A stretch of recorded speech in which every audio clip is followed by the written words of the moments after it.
expected value is its second name is also mean.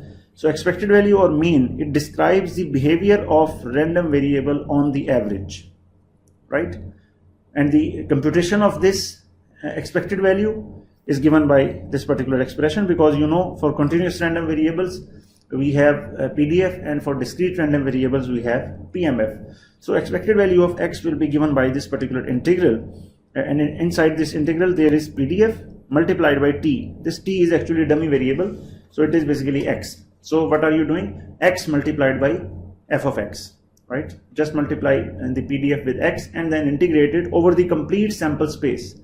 Now this expression is again generic, and the limits of integral are from -infinity to infinity, but in a particular case they will be replaced by the range of the sample space. So if the sample space is starting from 0 to infinity, so then the limits will be from 0 to infinity. And if you are dealing with a discrete random variable, then for discrete random variable, since there is no concept of PDF, then you will be replacing this PDF with PMF. So you will get the this one expression.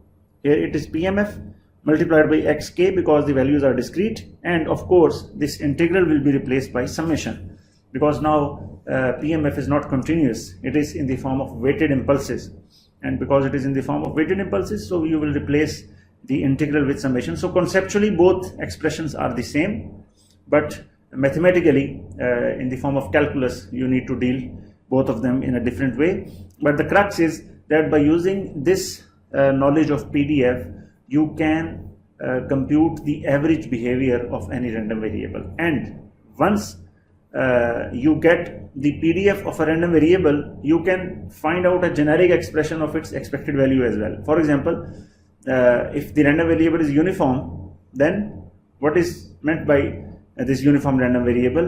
Its PDF will be fixed. That was 1 over b minus a, as we have already discussed, right? So when PDF is fixed, it means that the expected value will always be fixed. So for a particular random variable, expected value will not change. It will be expressed in the form of parameters. For uniform random variable, the parameters are a and b. So PDF is expressed in the form of a and b. Similarly, expected value will also be expressed in the form of a and b. We try to get this point by using the example of uniform random variable. So for uniform random variable, the PDF is expressed as f of x is equal to 1 over b minus a when x is between a to b, and it is 0 otherwise. Now this is the PDF, and for example we are interested in finding out the expected value of this uniform random variable. So by using the formula, first of all I am writing the formula as it is. So expected value of x, it will be -infinity to infinity x multiplied by f of x dx. So this is the generic formula, but for uniform random variable, the sample space is only from a to b, right? So we will replace the limits of the integral to a to b here like this, and x will remain as x, and instead of PDF I will replace 1 over b minus a and dx. Okay, so now it will be 1 over b minus a. It is now simple integration, and the integral of x is x square by 2 with limit b and a. So you will replace these limits to get b square minus a square divided by 2 into b minus a. You can factorize it, b minus a into b plus a divided by 2 into b minus a, and this will be cancelled out. So you are left with what? A plus b over 2. So it means this is the expected value of uniform random variable, which is also very much intuitive. If you see, what was the PDF of the uniform random variable? It was like this. It was from a to b with constant amplitude of 1 over b minus a. So with this constant amplitude, intuitively, if someone asks that what will be the average value of this uniform random variable, so definitely if the amplitude is uniform, you will intuitively say that okay, if the amplitude is uniform, then it makes sense that the expected value lies somewhere in between this interval here. And what is this point? This is a plus b over 2. It is the average of these two values, a and b. Okay. So in this way, this expected value shows how you can predict the average behavior of any random variable. Now, since if you are given that the random variable is uniform, you do not need to recompute this expected value each and every time, but instead you will use the expression directly. You know that for uniform random variable, expected value is a plus b over 2. So if you are given the values of a and b, for example, the interval is 0, 1. So for 0, 1, what will be the expected value? It will be simply 1 by 2. So, but you will directly use this expression if you are given that the random variable is uniform. But if you encounter some new kind of PDF, then you will need to recompute the expected value. Okay.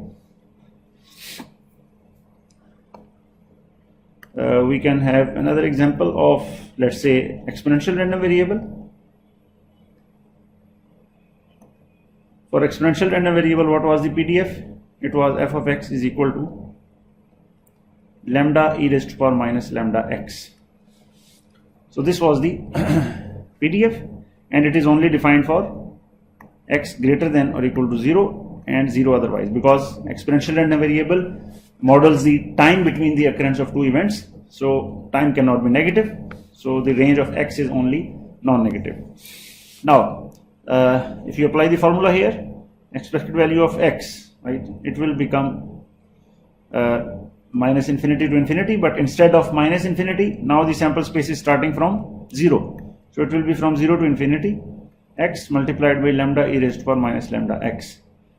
This is the PDF, and we x multiplied. Now you have to solve this by integration by parts. You take lambda out, and it will be x e raised to the power minus lambda x. Now this is integration by parts. I am leaving it up to you. You can try on yourself. And by the way, I also recommend those people who are not strong enough in solving integrals and derivatives, they need to revisit the calculus, how to solve integrals, how to solve derivatives, because when dealing with PDF, you always need to be strong enough to deal with integrals. And in the upcoming lectures, we will be moving towards multiple random variables. In those cases, you will encounter double integrals and second order derivatives. So I recommend you to just revise and revisit the methods to compute such integrals and derivatives. Anyhow, if you solve it, the ultimate answer will be 1 over lambda. I am writing the final answer here. So expected value of x for exponential random variable, it comes out to be 1 over lambda. Okay, and lambda is the parameter. So you see, always expected value is always described in the form of that particular parameter of the random variable. For uniform, the parameters were a and b, so e of x is described in terms of a and b. For exponential, the parameter was lambda, and e of x is described in terms of lambda. Okay, so what does it mean? There is a very important point that you need to keep in mind regarding this expected value, and that point is, you will never see the variable x in the expression of expected value. Okay, you will never see the variable x in the expression of expected value. X means any variable, x, y, z, the notion of random variable. And what is the conclusion? What is the consequence of this point? The consequence is that expected value is always a fixed number. It is not a random thing. It is not a random expression. It is always a deterministic quantity. That is very important. So expected value is always a deterministic quantity. It never changes, or it is never random. This is a very key concept, because sometimes people think that we are dealing with random variables, so everything is random, but everything is not random. Expected value, which is the average behavior for a particular random variable, it will always be fixed. So if you are given a random variable which is exponential with a parameter lambda is equal to 2, for example, lambda is 2, so in that case expected value will be equal to 1 by 2, that's all. Expected value will be 0.5. There is no randomness in the expected value, and whatever comes out comes out of this expected value expression, it will always be a fixed number, a deterministic number. Okay, that is a very key point that you should keep in mind. Okay, now there are some properties of expected value, and those properties are that if you multiply a random variable with a constant value, where c is any constant, x is random variable and c is any constant, okay, then if you solve it mathematically by using the definition of expected value, the result would be that it will be equal to c multiplied by e raised to power x. What does it mean? It means that you do not need to recompute the expected value after multiplication with the constant.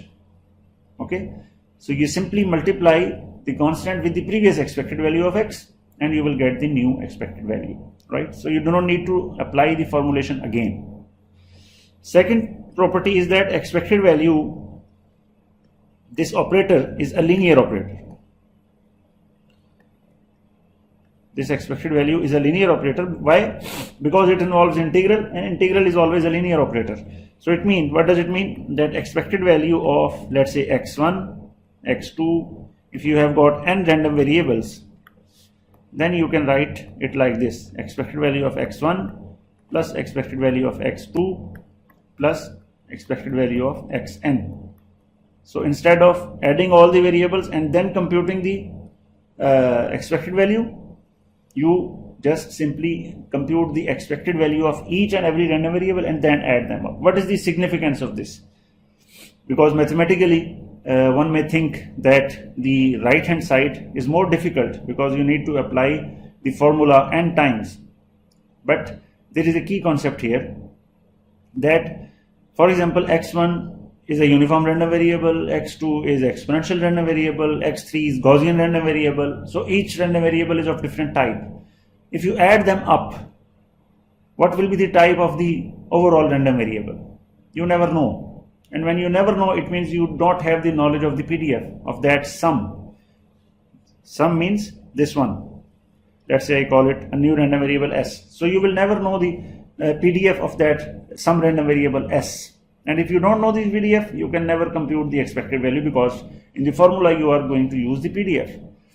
So due to this reason, we go on the right hand side. What is the advantage of right hand side? You simply compute the expected value of the separate or individual random variable because you know the PDF of each individual random variable and you can simply apply the formula. So this is the implication of this particular linear operator.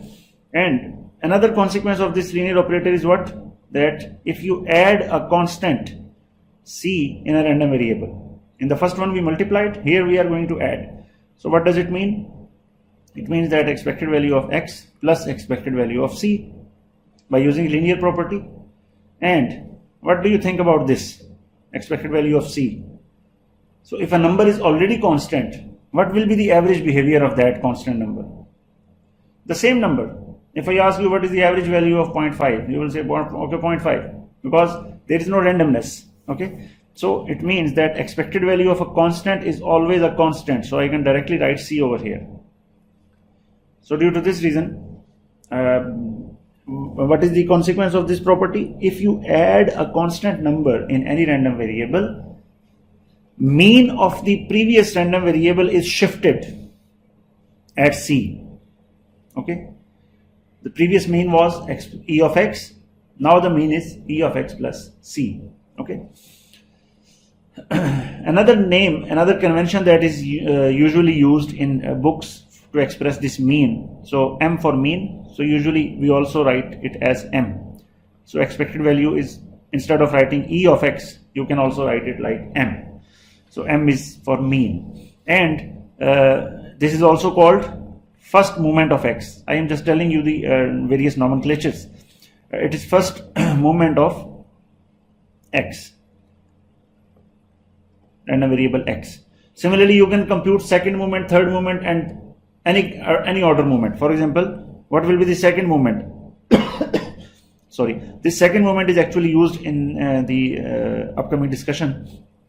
So second moment of x, it will be given by m2, m subscript 2. Subscript means that subscript 2 means second order moment. It is given by the same integral. Instead of x, where you have written x, now you will write x square. So x square multiplied by the same PDF, f of x and dx. So it means the power of x is the same as the order of the moment. So for second order it will be x square, for third order moment it will be x cube, and so on, right? So we will use the second order moment in the upcoming discussion.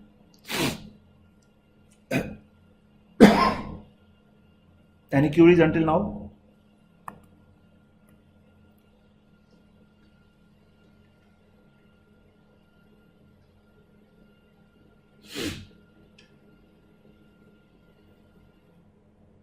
Sir ये order वाली बात एक बार दोबारा explain करते हैं. Okay, I have just told you that the expected value of x can also be named as the first moment of x, and the formula of first moment, let me write again. Expected value of x क्या थी? It was, इसको हमने कहा जी it is m, और मजीद clear करने के लिए we can write m1. m1 means first order moment. What was the formula? Formula was integral x multiplied by f of x dx. And if we are interested in second moment is denoted by m2. So it is the same integral. Instead of x, now you are going to write here x square. So it will be x square multiplied by the same PDF. So this is second order moment. There is no change except replacing x with x square. And this is the first order moment. Okay? Okay, sir, got it. So what does it mean? It means that you can compute, as you have computed expected value of any random variable, you can also compute the second moment of every random variable by using this formulation. So that's all about the expected value of random variable. And the second parameter that we are going to discuss today is the variance of random variable. This is also part of the partial characterization. And what is the reason to go towards the variance? Because as I have plotted earlier the outcomes of a random variable. For example, there is a random variable whose outcomes are like this. Okay, and there is a second random variable whose outcomes are like this. Okay, so the one is red and the one in blue. What do you think the expected value or the average value of both these random variable must be approximately the same or not? Because both the random variables are varying around the same value almost. So it means you can say that, okay, the expected value of x and expected value of y, for example, the first one is x and the other one is y, it is the same. It is the same. Then how to differentiate? But the random variables themselves are not same, okay, because variation is very much different. It means that knowing only the average behavior of random variable will not tell a significant amount of content regarding the random variable. There must be another parameter which must deal with the variation of that random variable around the mean value. That what are the amplitudes of the variations around the mean value? For the red one, those variations are smaller as compared to the blue one. Okay, so the parameter that deals with this kind of the computation of this kind of variation is called variance. And how to compute this variation? By using this figure. If I subtract x and expected value of x, x means the actual value of the random variable minus the expected value. So that difference must tell us regarding the variation, that what is the difference between x and expected value. X means actual value of the random variable and e of x means the expected value. So this difference is telling us regarding the variation. But as per this diagram, this difference can be negative as well. So we can simply take square to make it positive. And because the values of x are random, it means the answer of this expression will be random. To convert it into deterministic quantity, what I need to do? I simply take the average or the expected value. The expected value of the random of all this quantity will give us the deterministic value of the variation of this particular random variable, and the same thing is called variance of x. It is denoted by VAR for variance. So variance of x is given by expected value of x minus e of x whole square. But if you are going to compute this expression, what is the limitation of this expression? Limitation is that you must know all the values of x, which is not possible in most cases, especially if the random variable is continuous. You can never know all the values of x. So to remove this problem or to mitigate this difficulty, we can simply open the square inside expected value. It is a minus b whole square actually. So I am going to open up the square. It will become x square plus e of x square minus 2x e of x. It is simply a square plus b square minus 2ab. And further to this, you can, because expected value is linear operator, you can take the expected value of each individual expression. So the first one will be expected value of x square. The second one will be expected value of this one.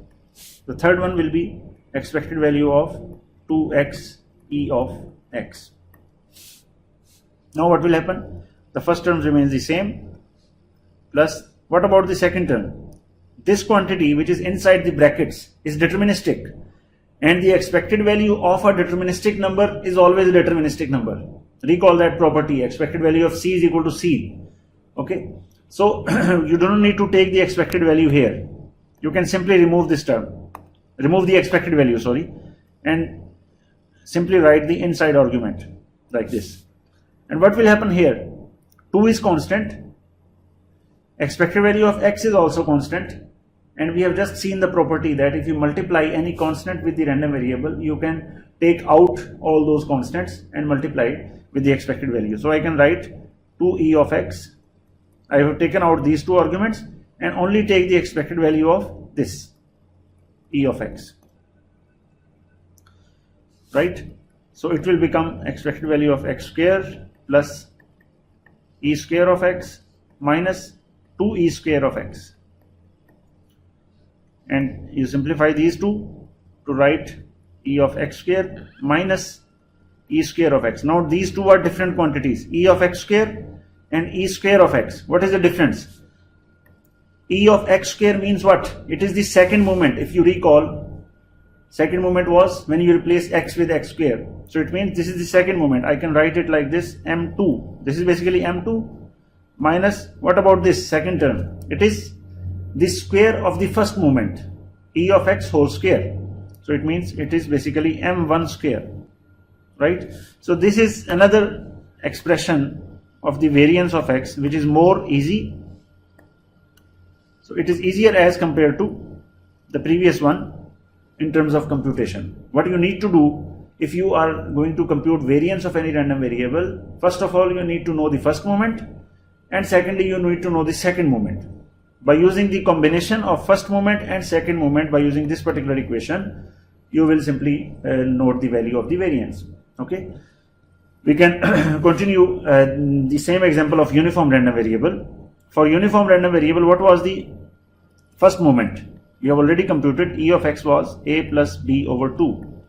Now if we need to compute the variance of x, variance of uniform random variable, first of all we need to compute second moment. So whenever you are going to compute variance, you need to compute the second moment first.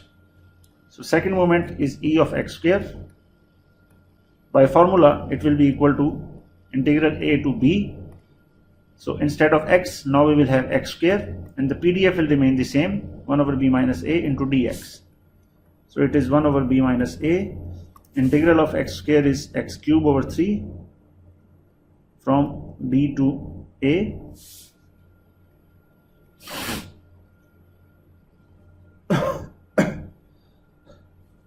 So it will be equal to 1 over b minus a, and here 3 will also come here, and it will be equal to b cube minus a cube.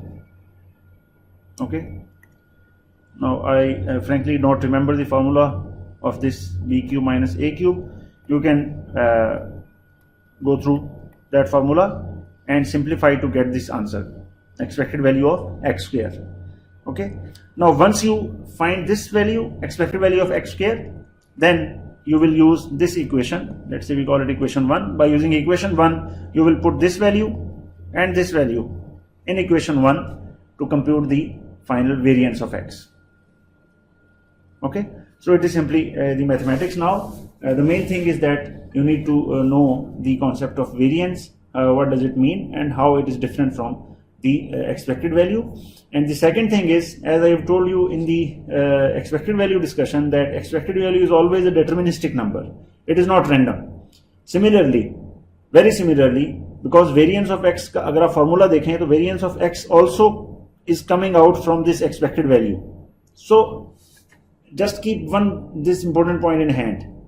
Whichever thing is coming out of expected value expression will always be a deterministic number. Whenever you see expected value is applied to some expression of random variable, the outcome, the output of that expression, the result of that expression will always be deterministic. Okay, this is a fact and this is a universal truth, sort of. So because variance is also coming out of the same expected value expression, so simply you will say that, okay, a variance of x will also be a deterministic number, the first point. And further to this, there are some properties as well regarding the variance also. You can also see those properties, like if variance, first of all, the variance is also linear operator. So in the same way, if there are number of random variables and you are going to compute the variance of all, you will simply need to write like this, variance of x1 plus variance of x2 plus up to variance of xn.